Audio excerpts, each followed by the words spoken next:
Nice ना एक काफ़ी छोटी सी सिटी है, तो शायद यही रीज़न था मुझे कोई काउच सर्फर नहीं मिला। काउच सर्फर हैं यहाँ पे लेकिन वो लोग एक्टिव नहीं है, तो फिर किसी ने रेस्पॉन्ड नहीं किया था, इसीलिए मुझे हॉस्टल बुक करना पड़ा था। तो जहाँ हॉस्टल बुक करें तो फिर वहाँ अपने हॉस्टल के ओनर से पूरी सिटी का इन्फॉर्मेशन ले लें, फिर भी थोड़ा अधूरा पड़ जाता है। काफ़ी इजी रहता है जहाँ पे काउच सर्फर मिल जाए और वो आपको गाइड करे कि कहाँ जाना है, क्या करना है, क्या नहीं करना है। और किस्मत बहुत ही अच्छी हो तो फिर कोवलन और पीजे जैसे काउच सर्फर मिले जो आपको लेके अपने साथ जाएं अपनी गाड़ी में, तो उससे अच्छा वैल्यू एडिशन कुछ भी नहीं होता है। तो नाइसना में मुझे आज दिन भर स्पेंड करना पड़ेगा कि मैं करूं क्या, क्योंकि मुझे स्टॉर्म्स रिवर्स का कुछ ज़्यादा पता नहीं लग रहा है कि मैं कैसे वहां पहुंचूं, वो पॉसिबल है भी या नहीं। और संडे होने की वजह से काफ़ी चीज़ें दैट्स फाइन थैंक यू काफ़ी चीज़ें यहाँ बंद हैं, तो थोड़ा टफ हो रहा है चीज़ों को जानना। अभी मैं जा रहा हूँ बीच फ्रंट में, जहाँ पे कि मुझे एटलीस्ट पता लगेगा कि जगह ये है कैसी, और जो रिवर माउथ की बात मैं कर रहा था जो पीजे ने मुझे बताया था, उसके बारे में भी पता लगेगा। और रिवर जो नदी है यहाँ पे वो कैसे दिखती है वो पता लगेगा। तो ये है शायद द वाटर फ्रंट। यस, हाँ, यहाँ लिखा हुआ है। 2 क्लॉक्स हैं, 1:30 टाइम हुआ है इधर नाइसना में, और मैं अभी चल के जा रहा हूँ वाटर फ्रंट के अंदर। देखते हैं कैसा है वाटर फ्रंट।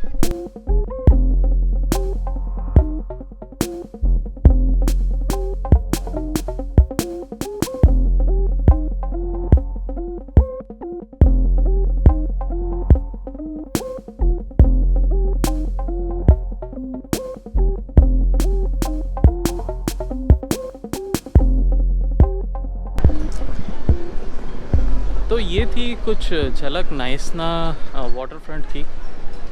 भाई मुझे लगता है कि ये जगह मेरे लिए नहीं बनी है, ये कम्प्लीटली टूरिस्टिक है। मैं ऐसा इसलिए बोल रहा हूँ कि एक सनसेट राइड जो 2 घंटे की है, जो वो लगून में लेके जाएंगे और लेके आएंगे, उसका ये चार्ज कर रहे हैं 350 रन्स। 350 रन्स इज़ कुछ 1600-1700 के आसपास है। तो यार ये बैकपैकर्स के लिए तो नहीं बना हुआ है। प्लस जितने भी रेस्टोरेंट्स हैं काफ़ी महंगे हैं। बेसिकली काफ़ी टूरिस्टिक है जगह, दुकानें बनी हुई हैं और लोग अलग अलग चीज़ें बेच रहे हैं, जैसे एक बेसिक टूरिस्ट जगह पे होता है। हाँ, तो मुझे लगता नहीं है कि मैं ये बोट राइड कर पाऊँगा, क्योंकि है ना बहुत ज़्यादा टूरिस्टिक है। मुझे लगता नहीं है कि इसको करना चाहिए। 350 रन्स एक जगह मैंने पूछा, दूसरी जगह मैंने जाके पूछा तो फिर उसने बोला कि खाना इंक्लूडेड है, वाइन इंक्लूडेड है और सब कुछ इंक्लूड करके 880 रन्स। क्या कोई बैकपैकर 880 रन्स, लगभग 900 इंटू 5 4,500 रुपये एक बोट राइड के लिए ख़र्चा करेगा, वो भी सनसेट के लिए 2 घंटे के लिए? मैं तो बिल्कुल नहीं करूँगा। तो मैं शायद से ये प्लान ड्रॉप कर रहा हूँ। और मुझे लगता है मैं ऐसे ही चलते फिरते जा रहा हूँ। अभी ये रास्ता है ऐसे, और पीछे ये इधर से मैं आया हूँ अभी, और सामने चलते हुए जा रहा हूँ। लेट्स सी, कुछ अच्छा मिल जाए तो अच्छा है, नहीं तो नाइसना मेरे लिए एक रेस्ट लोकेशन बन जाएगा केप टाउन से पहले। मुझे कोई मज़ा नहीं आया भाई, कुछ ज़्यादा ही टूरिस्टिक है, तो मैं वो वाटर फ्रंट से वापस आ गया हूँ। अब धूप थोड़ी ज़्यादा है तो मैंने गूगल मैप्स में चेक किया, पास में एक पिक एंड पे है। पिक एंड पे एक हाइपर मार्केट है स्पार की तरह, तो सस्ता खाना मिलता है उधर। तो अभी मैं सोच रहा हूँ कुछ खाना पिक कर लूँ और फिर हॉस्टल जाऊँ। गाइस फाइनली टाइम हो चुका है 6:30 नाइसना में। मैंने अपनी जी तोड़ कोशिश की है कुछ ना कुछ करने के लिए। अभी मैं फिर से वाटर फ्रंट गया था और मैंने ट्राई किया कुछ ना कुछ जुगाड़ करने के लिए। पहला एक बोट राइड है जो जाता है सी माउथ पे, जहाँ पे नदी और समंदर मिलते हैं। तो उसमें 2 तरीके के बोट राइड्स हैं, एक है स्पीड बोट और दूसरा है नॉर्मल बोट। सो जो स्पीड बोट है वो 500 रैंड्स का है। सो 500 रैंड्स मतलब अगर 5 से मल्टीप्लाई करें तो 2500 रुपये। और जो नॉर्मल बोट है वो है 350, सो लगभग 1750। सो ये 2 रिवर माउथ तक जाते हैं। एक दूसरी राइड है जो रिवर माउथ तक जाती है और उसके बाद जो हेड है जहाँ से व्यू दिखता है वहाँ तक जाती है, प्लस कुछ डॉल्फिन्स दिखाती है रिवर माउथ में और वापस आती है। तो इसका जो कॉस्ट था वो है 900 रैंड्स।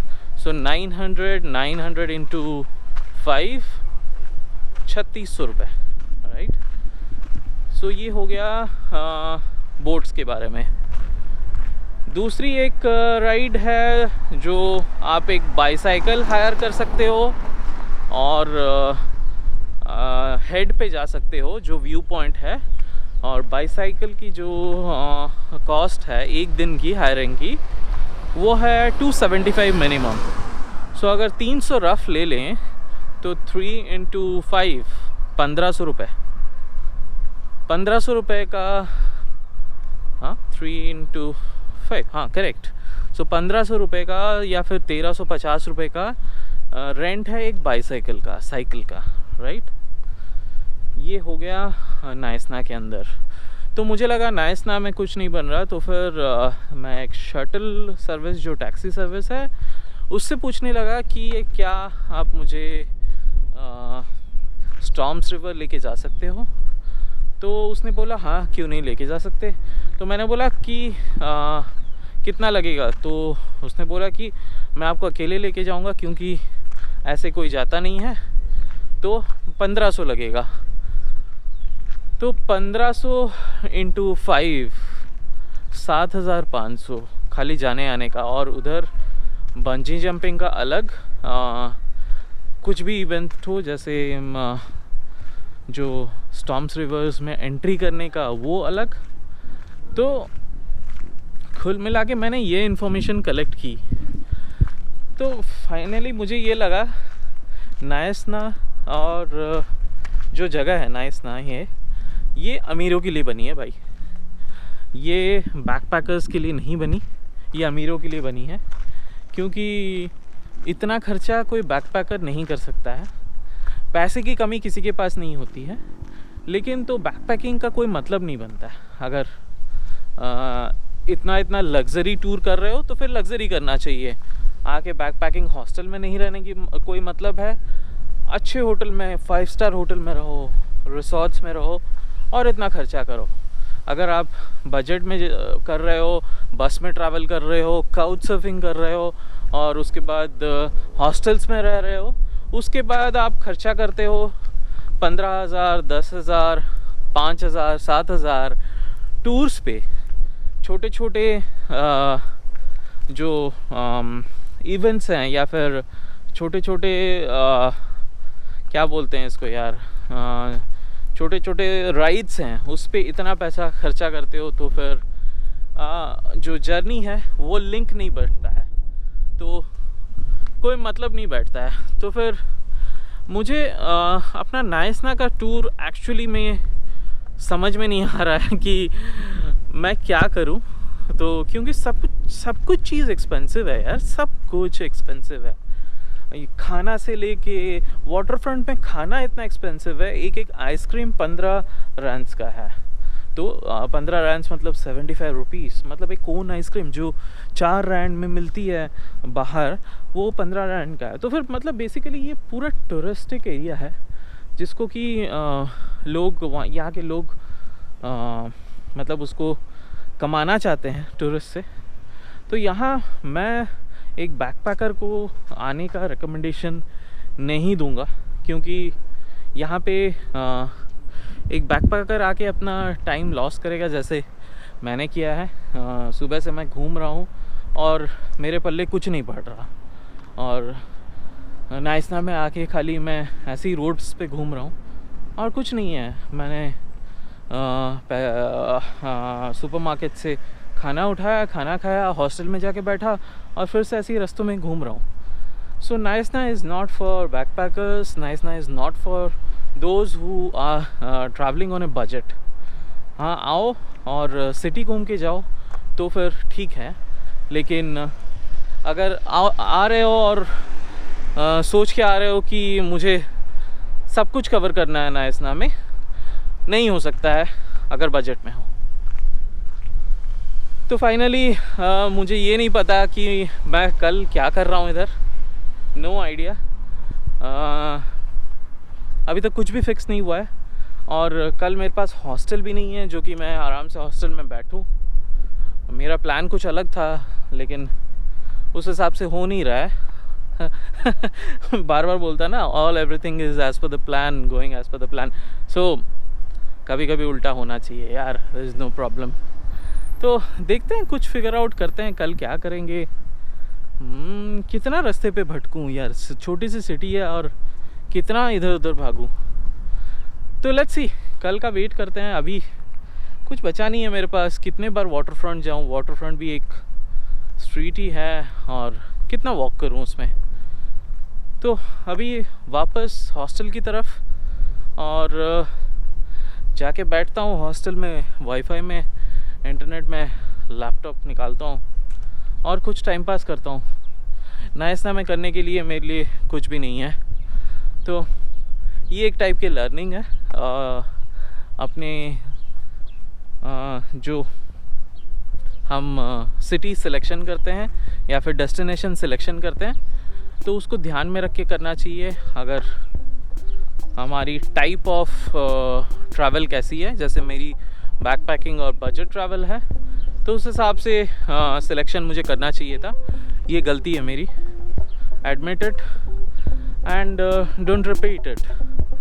It's fine, all good, relax कर लेंगे, कल देखते हैं क्या होता है।